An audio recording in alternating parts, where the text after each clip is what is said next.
नमस्कार दोस्तों, मैं आपका मित्र आशीष कुमार कोस्टा अपने YouTube channel future one Jabalpur में आपका स्वागत करता हूँ।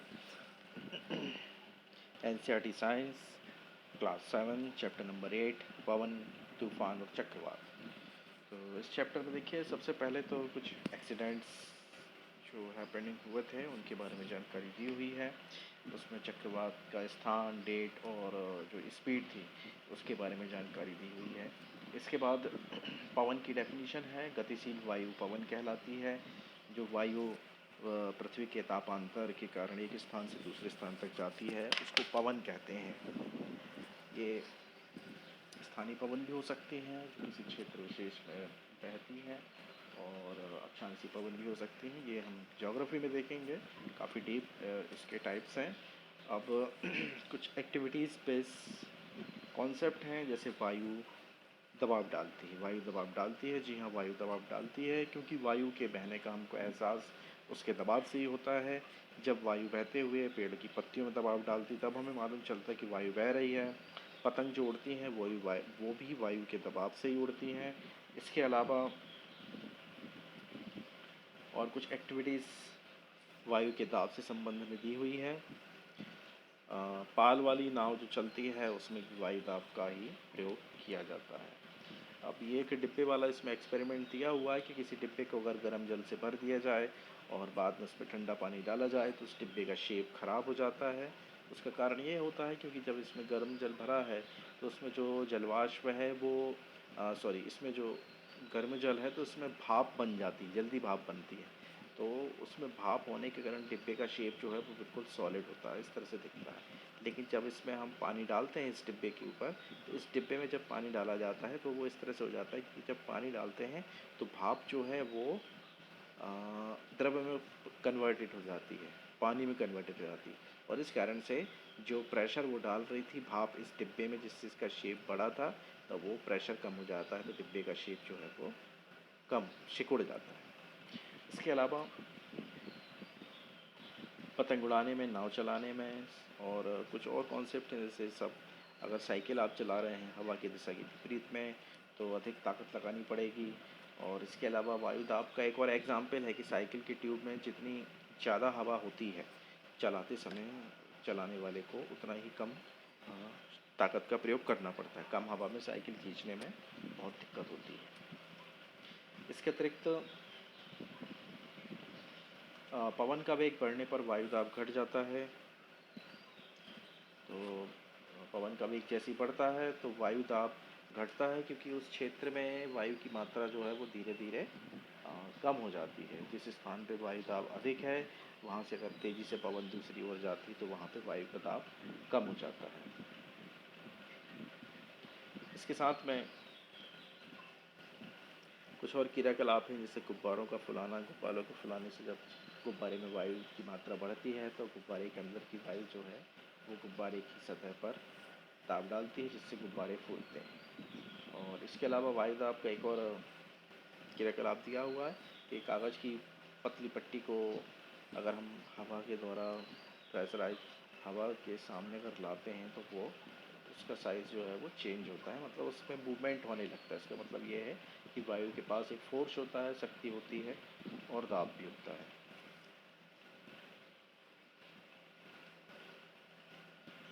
इसके पश्चात पवन का वेग बढ़ने से वायु दाब कम हो जाता है, ये हम कॉन्सेप्ट देख चुके हैं।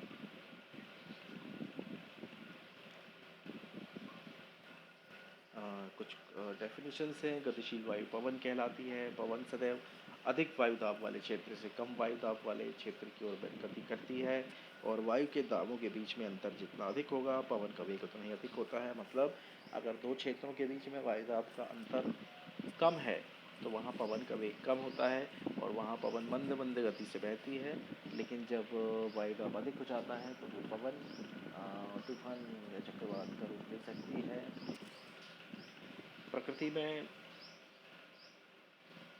विभिन्न क्षेत्रों में वायु दाब में अंतर कैसे होता है, ये एक कॉन्सेप्ट है। ये ताप में भिन्नता के कारण होता है। ताप में भिन्नता के कारण वायु गर्म होकर ऊपर उठती है और वहाँ पे निम्न वायु दाब का क्षेत्र बन जाता है। अब एक और कॉन्सेप्ट यहाँ पे है, क्रियाकलाप गर्म किए जाने पर वायु में प्रसार होता है। जी हाँ, गर्म किए जाने पर वायु में प्रसार होता है। इसके संबंध में कुछ प्रयोग दिए हुए हैं। ये टेस्ट ट्यूब या किसी भी क्वथन नली में गुब्बारा लगाया हुआ है, और एक बार आइस में और एक बार हॉट वाटर में इसको रखा गया है, और एक बार नॉर्मल बिना वाटर के रखा है। तो जो गर्म वाटर में जो क्वथन नली रखी गई है वो स्प्रेड हो जाता है, और आइस वाटर में जो रखी गई है उसमें कोई चेंजेस नहीं होता है, मतलब गर्म वाटर में गर्म वायु में प्रसार होता है। इसके साथ में कुछ और एक्टिविटीज़ दी हैं, जैसे कि वायु को गर्म करने पे हल्की हो जाती है, ऊपर उठती है।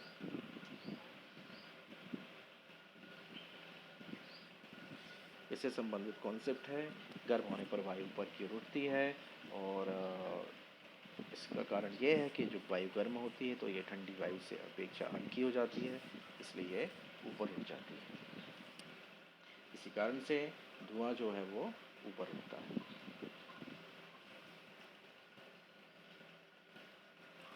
प्रकृति में ऐसी अनेक स्थितियाँ बनती हैं जहाँ किसी स्थान या क्षेत्र की वायु के गर्म होने के कारण ऊपर उठ जाती है, और ऐसे में उस स्थान पर निम्न वायुदाब का क्षेत्र बन जाता है, और उस स्थान पर ठंडी वायु आती है, फिर गर्म होकर ऊपर उठ जाती है। तो इस प्रकार की जो वायु धाराएँ हैं ये संवहनी धाराएँ कहलाती हैं, और वर्षा के निर्माण में इन धाराओं का विशेष महत्व होता है, और इस प्रकार की धाराओं से जो वर्षा होती है वो संवहनी वर्षा कहलाती है। ये हम आगे ज्योग्राफी में पढ़ेंगे। अब 8.4 है, इम्पॉर्टेंट है यहाँ से, पवन धाराएं पृथ्वी के असमान रूप से गर्म होने के कारण उत्पन्न होती हैं। तो पृथ्वी असमान रूप से गर्म होती है, ये कैसे होती है, ये सारी चीज़ें हम इसमें देखेंगे। सबसे पहले देखिए, भूमध्य रेखीय और ध्रुवीय क्षेत्रों का असमान रूप से गर्म होना। तो भूमध्य रेखा जो है, इसके आसपास के क्षेत्रों को सूर्य की अधिकतम ऊष्मा मिलती है। इससे इन क्षेत्रों की पृथ्वी की सतह के निकट की वायु गर्म होती है, गर्म वायु ऊपर उठती है, और ठंडी वायु भूमध्य रेखा के दोनों ओर स्थित 0 से 30 डिग्री अक्षांश की पट्टी के क्षेत्रों से भूमध्य रेखा की ओर गतिशील हो जाती है। इस प्रकार उत्पन्न पवन धाराएं उत्तर और दक्षिण से भूमध्य रेखा की ओर प्रवेश करती है। इसमें डायग्राम दिया है, देखिए ये भूमध्य रेखा का क्षेत्र है, और ये ये दक्षिण, और ये उत्तर की ओर से, यहाँ चूँकि सूर्य का तापमान सबसे अधिक मिलता है तो यहाँ की वायु गर्म को ऊपर उड़ जाती है। तो इन दोनों क्षेत्रों से 10 डिग्री से 30 डिग्री के बीच के क्षेत्रों से वायु जो है वो भूमध्य रेखा की ओर आती है।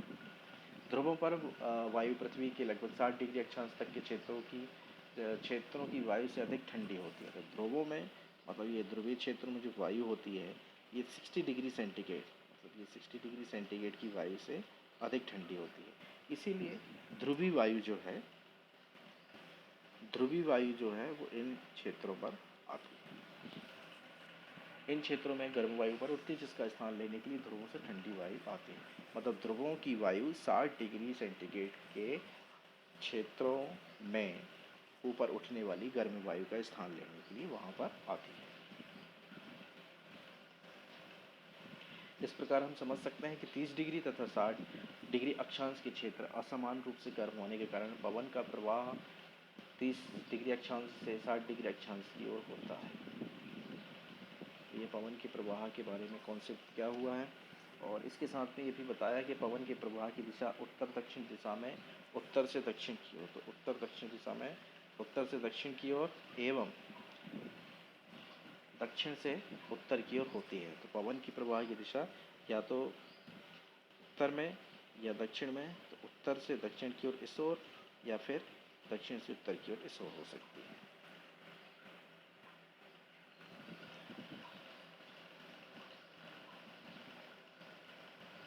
और ये जो दिशा होती है ये पृथ्वी के घूर्णन के कारण होता है। इसका हम लोग डिटेल में अध्ययन ज्योग्राफी की क्लास में करेंगे।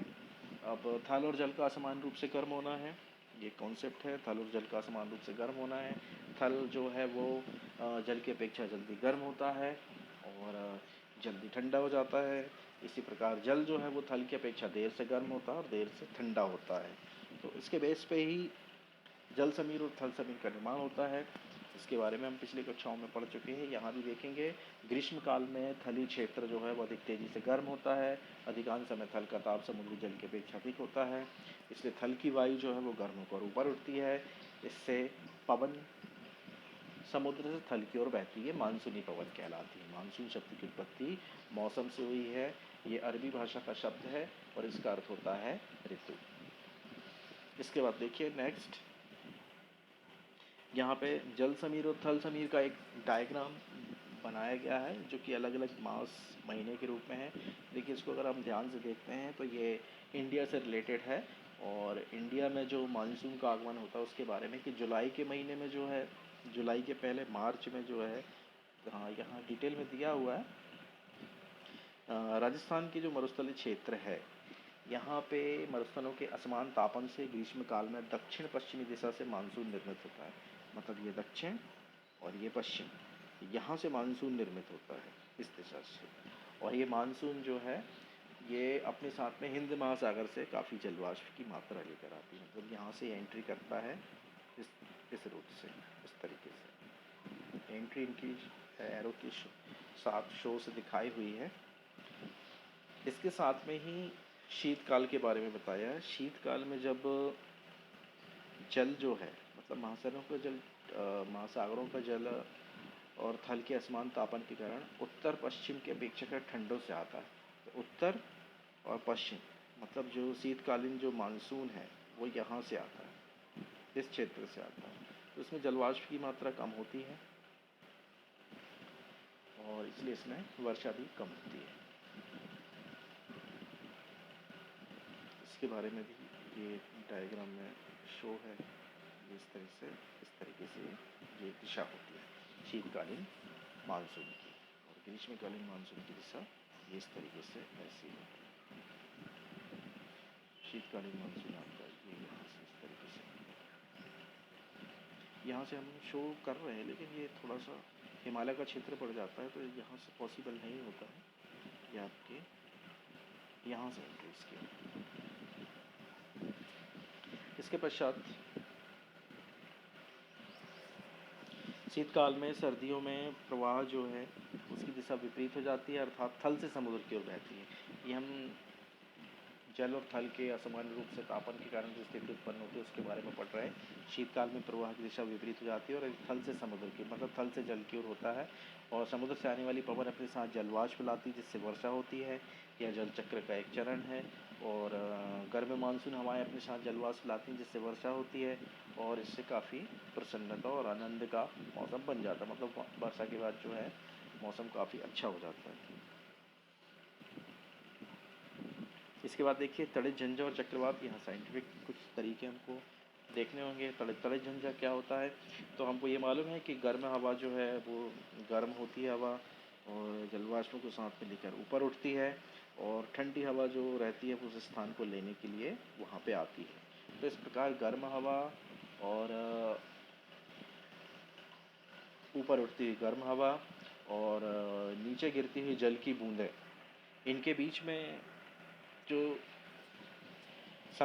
मतलब टकराहट की जो क्रिया होती है, मतलब जो इनकी परतों के बीच में जो टकराहट होती है इससे तड़ित या बिजली का निर्माण होता है। तो तड़ित बिजली के निर्माण का कॉन्सेप्ट है कि लो प्रेशर से जो ठंडी हवा या जल उस क्षेत्र में प्रवेश करता है या जल की बूंदें जो नीचे आ रही हैं और नीचे से काफ़ी गर्म हवा ऊपर उठ रही है, उनके बीच में आपस में उनकी परतों में टकराहट होती है तो उससे तड़ित झंझा का निर्माण होता है। इसे हम तड़ित झंझावात कहते हैं। ये तड़ित झंझावात उष्ण कटिबंधीय क्षेत्रों में अधिक मिलता है। इसके साथ में तड़ित झंझावात के समय जो प्रिकॉशंस लेने हैं लोगों को उसके बारे में दिया है कि तड़ित झंझावात के साथ में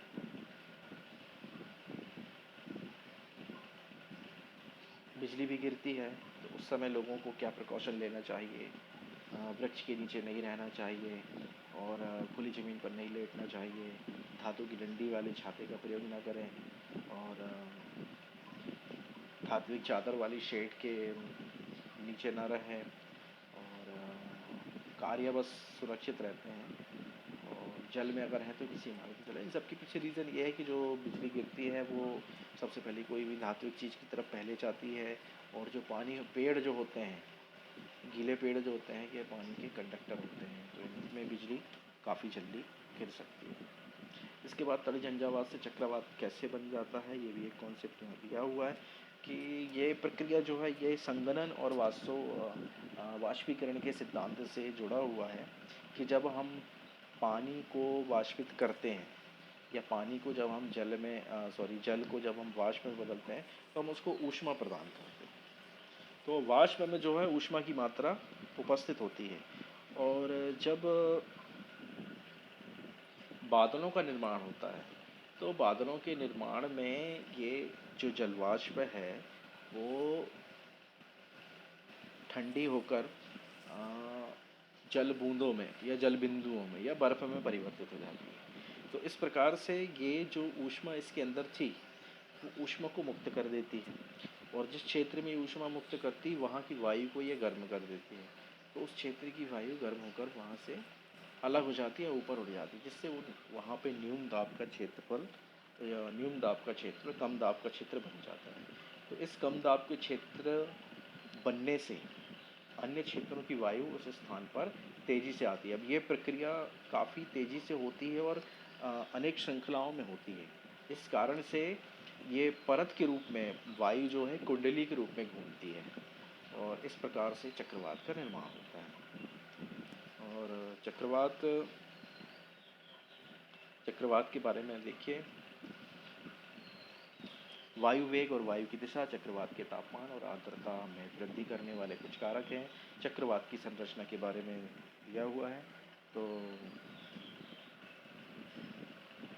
चक्रवात में नीचे जाती हुई वायु और ऊपर आती हुई गर्म हवा, इनके बीच में टकराहट के कारण निम्न दाब का क्षेत्र निर्माण हो जाता है, जिसको कि चक्रवात का नेत्र कहते हैं। और इस नेत्र के चारों ओर चक्रवात केंद्रित रहता है। किसी चक्रवात का केंद्र एक शांत क्षेत्र होता है, इसे झंझा का नेत्र कहते हैं। कोई विशाल चक्रवात वायुमंडल में वायु का तेजी से घूमता हुआ पिंड होता है। जैसे लट्टू घूमता है अपनी धुरी पर, इसी तरीके से ये वायु का एक पिंड होता है जो तेजी से घूमता है। ये पृथ्वी तल से 10 से 15 किलोमीटर की ऊंचाई पर स्थित होता है। चक्रवात के नेत्र का व्यास 10 से 30 किलोमीटर होता है। व्यास मतलब ये पूरा नेत्र का जो क्षेत्र है, ये इसका व्यास होता है 10 से 30 किलोमीटर तक, और इसकी चक्रवात की जो पृथ्वी तल से ऊंचाई है ये 10 से 15 किलोमीटर तक हो सकती है। यह बादलों से मुक्त क्षेत्र होता है, इसमें पवन का वेग न्यून हो जाता है। इस शांत और स्पष्ट नेत्र के इर्द गिर्द लगभग 150 किलोमीटर का बादल का क्षेत्र होता है। इस क्षेत्र में उच्च वेग की पवन और सघन वर्षा वाले बादल होते हैं। और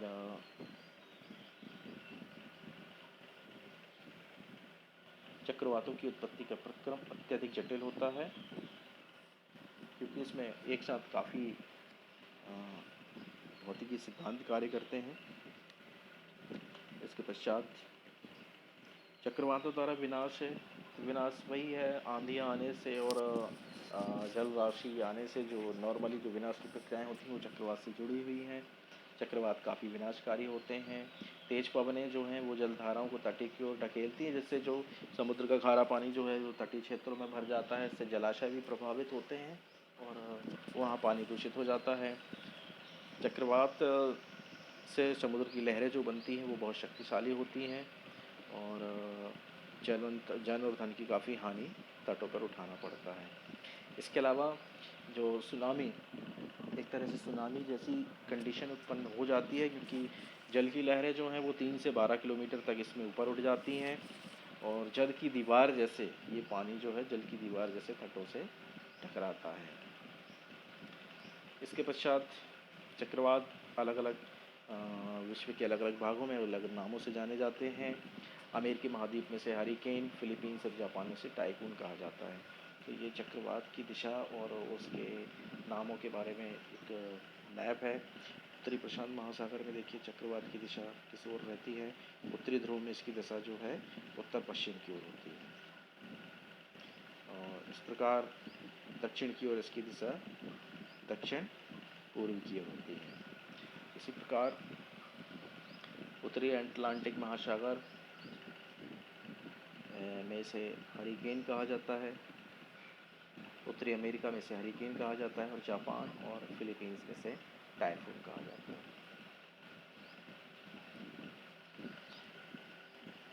इसके पश्चात नेक्स्ट कॉन्सेप्ट यहाँ पे है टॉर्नेडो। टॉर्नेडो जो है, किसी टॉर्नेडो का व्यास 1 मीटर जितना कम अथवा 1 किलोमीटर या उससे अधिक हो सकता है। टॉर्नेडो की कीप जैसी संरचना उसके आधार के आसपास की धूल, कंकड़, पत्थर, कचरे और अन्य छोटी बड़ी वस्तु को अपने अंदर खींच लेती है निम्न दाब के कारण, या फिर उन्हें अपने शीर्ष के निकट बाहर की ओर ढकेल कर फेंक देती है। मतलब वो चीज़ों को ऊपर उठा के बाहर कर देता है। टॉर्नेडो हमारे देश में अधिक नहीं आते हैं। टॉर्नेडो गहरे रंग के कीपाकार बादल होते हैं।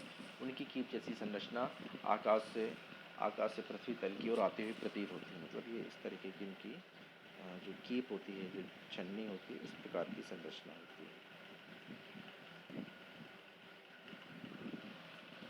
अधिकांश टॉर्नेडो कमजोर या निर्बल होते हैं, परंतु विनाशकारी टॉर्नेडो जो है वो 300 किलोमीटर प्रति घंटे की रफ्तार से भी गति कर सकता है। भारत की संपूर्ण तट रेखा विशेष रूप से पूर्वी तट चक्रवातों के लिए संवेदनशील है, जबकि भारत का पश्चिमी तट चक्रवातों की प्रबलता और आवृत्ति दोनों की संदर्भ में अपेक्षाकृत कम संवेदनशील है। अब इसके पश्चात वायु दाब मापी, वायु दिक् सूचक या वायु मापी। वेग का माप करना, तो इसके उपकरण को वायु मापी कहा जाता है। दिक्सूचक यंत्र जो केवल दिशा की माप करता है। अब प्रभावी सुरक्षा उपकरण है जो कि चक्रवात और टॉर्नेडो आदि जो भी व्याधियाँ होती है उस क्षेत्र में रहने वाले लोगों के लिए आवश्यक होता है।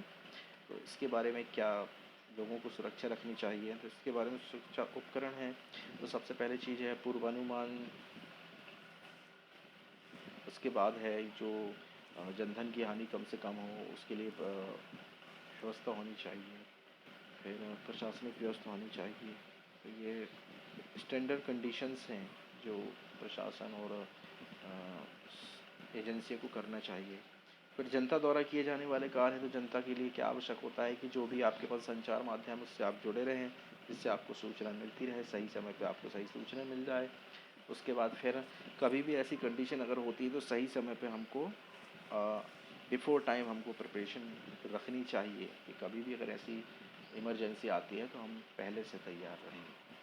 उसके बाद फिर सड़कों पर चलने से बचना चाहिए, और जो टेलीफोन इम्पोर्टेंट फ़ोन नंबर है वो हमारे पास होना चाहिए। और यदि चक्रवात प्रभावित क्षेत्र में अगर कोई व्यक्ति रह रहा है तो उसके लिए क्या प्रिकॉशन है, तो पीने का पानी आपको साथ में रखना होगा, जिससे कि दूषित अगर पानी जाता है तो पानी की कमी आपको ना हो पाए। फिर गीले स्विच और बिजली के तारों से बचना होगा, और केवल भ्रमण या मनोरंजन के लिए ऐसे क्षेत्रों में जाने से बचना होगा, और लोगों की सहायता करनी होगी। उन्नत तकनीकी के प्रयोग के बारे में बताया गया है। उन्नत तकनीकी के प्रयोग हैं, तो चक्रवात का जो जानकारी है कि पहले काफ़ी कम समय अंतराल पहले मिल पाती थी, जिससे लोगों का पुनर्वास और स्थानांतरण काफ़ी कठिन होता था। लेकिन अब जो सूचन प्रणाली है वो काफ़ी उन्नत हो गई है, इससे तटीय निवासियों को सही समय पर सही स्थान पर पहुंचाया जा सकता है, और जन और धन की जो हानि होती है उसको काफ़ी रोका जा सकता है। और जो गवर्नमेंट की तरफ से जो चक्रवात सूचना जो जारी की जाती है वो लगभग 24 घंटे पहले कर दी जाती है, और हर आधे घंटे पर उसकी प्रकृति और दिशा के बारे में संदेश प्रसारित किए जाते हैं, जो कि हम अपने टीवी में देख सकते हैं। लाइव टेलीकास्ट चक्रवात का दिखाया जाता है, और किस तरीके से कहाँ कितना नुकसान हो रहा है, किस गति से वो बढ़ रहा है, ये भी ग्राफिक्स के माध्यम से शो किया जाता है। इस प्रकार इस चैप्टर में इतना ही। बहुत बहुत धन्यवाद, और मेरे चैनल को लाइक और सब्सक्राइब कीजिए। आपका बहुत बहुत धन्यवाद।